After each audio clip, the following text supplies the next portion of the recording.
Hello বন্ধুরা, বড়দের প্রণাম, ছোটদের ভালোবাসা জানিয়ে চলে আসলাম আজ আবার একটা রেসিপি নিয়ে। তো সেটা হলো ডাল ডিম রান্না।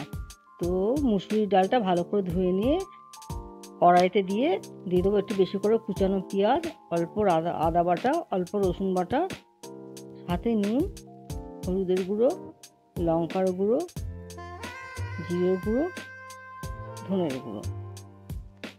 তারপরে দিয়ে দেবো অল্প পরিমাণে সাদা তেল আর চেরা কাঁচা লঙ্কা।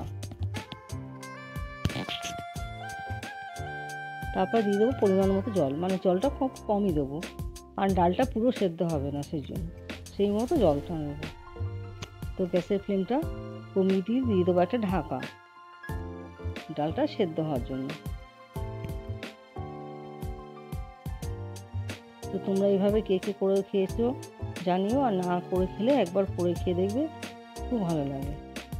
তো দেখতেই পেলে ডালটা কি পরিমাণে সেদ্ধটা করেছি, পুরো সেদ্ধ করে পুরো ঘেঁটা ঘেঁটা করে দিলে একটু গোটা গোটা ডালটা, অথচ সেদ্ধ হয়েছে।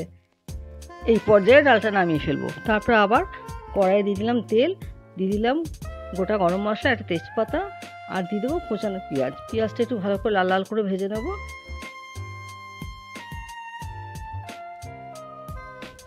ভেজে নিয়ে আবারও দিয়ে দেবো মশলা, আবারও দিয়ে দেবো একটু আদা বাটা, একটু রসুন বাটা, দিয়ে আবার একটু নাড়াচাড়া করে নেবো।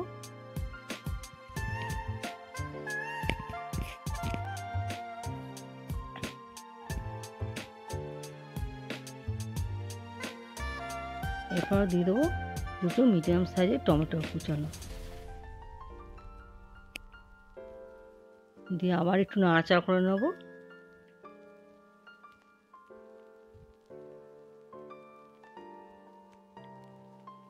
তারপর দিয়ে দিলাম আবার সামান্য পরিমাণ লঙ্কার গুঁড়ো, সামান্য ধনের গুঁড়ো, আর জিরে গুঁড়ো, সবই অল্প অল্প দেবো, কারণ আগেও একবার দিয়েছি, যেহেতু ডালটা বসানোর সময় দেখেছো তোমরা সবাই, আবার এখনও, তো সেজন্য অল্প অল্প করে দেবো। আবার একটু অল্প একটু জল দিয়ে মশলাটা ভালো করে কষিয়ে নেবো, যাতে মশলাটা পোড়া না লেগে যায়।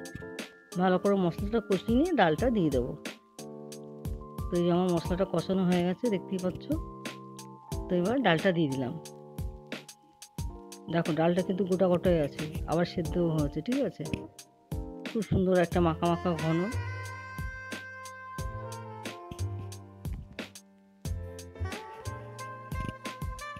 তো এটা শুধু ভাত দিয়েই না, সাথে রুটি বলো, পরোটা বলো, সব কিছু দিয়ে খেতে খুব ভালো লাগবে। তো আগে থেকে সেদ্ধ করে ভেজে রেখেছিলাম ডিমটা, সেটা এবার দিয়ে দিলাম, দিয়ে আর একটু ফুটিয়ে নেবো। তো আমার ভিডিওটা যদি ভালো লেগে থাকে একটা লাইক, আর নতুন কেউ যদি হয়ে থাকে তো একটা সাবস্ক্রাইব করে দেবেন। তো একটু ফুটিয়ে নিলাম, ফুটিয়ে নিয়ে আবার দিয়ে দেবো দুটো চেরা কাঁচা লঙ্কা, আর ওপর দিয়ে একটু ধুয়ে কুচিয়ে রাখা ধনে পাতা ছড়িয়ে একটু নেড়ে এটা নামিয়ে ফেলবো।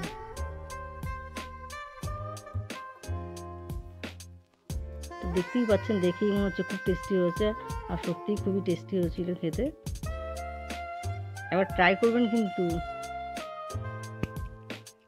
তো আজকের মতো এখানেই রাখছি, সবাই ভালো থাকবেন, সুস্থ থাকবেন।